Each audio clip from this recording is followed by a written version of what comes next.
Imagine paying $5 for a demo. In 2010, that was basically a declaration of war. Demos were supposed to be free, a courtesy tucked away in the back of the Xbox dashboard, but Capcom had the audacity to put a price tag on a prologue and call it a standalone experience. At the time, we called it a cash grab, a cynical corporate play, a microtransaction before we even knew how much we'd grow to hate that phrase. But here's the thing, it wasn't just a demo, it was a masterpiece of psychological marketing that pretty much changed how we bought sequels moving forward. Today on the D-pad, we're looking at Dead Rising 2 Case Zero, the $5 gamble that proved Capcom was playing 4D chess while the rest of us were still just putting nails on our baseball bats.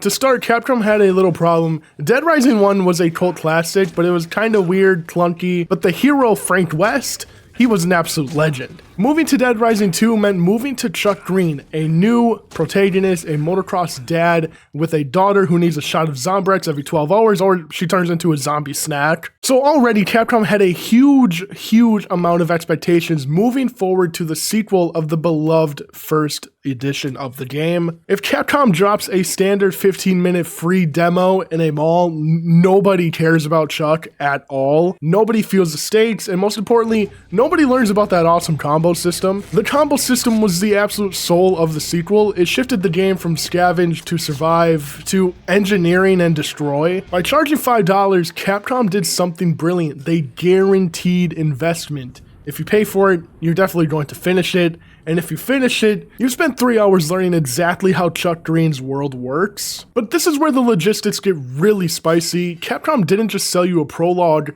they sold you a head start to the game. Case Zero capped you at level 5. It sounds like a limit, but it was actually a hook. You'd spend over 3 hours maxing out Chuck, getting those extra inventory slots and health bars, and then the final credits roll out and it tells you everything you just did, well, it carries you over to the full game. Now think about it. You've already spent the money, you've already done all the work, you've already saved the survivors and leveled up your character. To not buy that $60 game and not push forward with the story, it would kind of feel like leaving money on the table and pretty much a waste of time. It wasn't just a demo, it was a $5 pre-order funnel, and it felt like a gift. And for Capcom, that was the ultimate stress test. Before the main event in Fortune City launched, they had 300,000 players beta testing their mechanics in a controlled environment. They could see which combos were too strong and if the Zombrex timer was actually driving people crazy. They didn't pay for market research, we paid them. 300,000 units sold in the first week, $1.5 million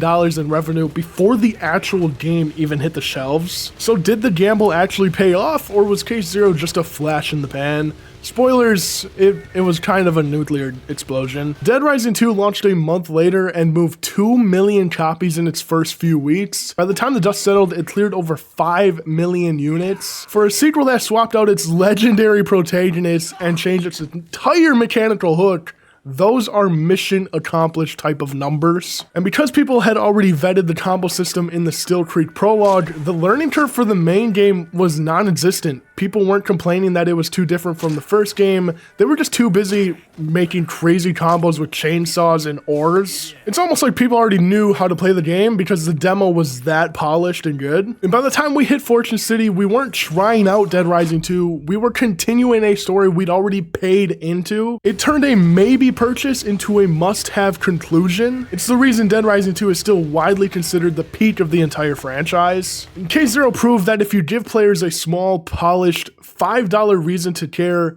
they'll give you $60 to see how it ends in return. It's a masterclass in building a funnel that people actually enjoyed being inside of. A marketing masterclass by Capcom. We have to give them credit. I would even go on to say that this is probably one of the best demos for a game we've ever had. The entire scaling of this demo, the story, everything about it is so perfect, and that just made people want to buy the full finished game once you were done with the demo. So tell me, what was your favorite combo weapon that you used throughout Dead Rising 2, whether it was in the demo or if it was in the full game? Let me know in the comments. Thank you guys so much for watching this episode of the D-Pad, a Division Zero series, and I'll see you guys in the next one.